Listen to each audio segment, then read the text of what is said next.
बारामतीच्या विमानतळावर काही वेळापूर्वीच उपमुख्यमंत्री अजित पवार यांना घेऊन येणारं विमान वैमानिकाला धावपट्टी नसल्यामुळे धावपट्टीच्या खाली पडलं आणि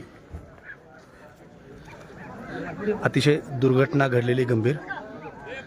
बारामतीलाच नाही तर राज्याला हादरवणारी ही घटना आहे.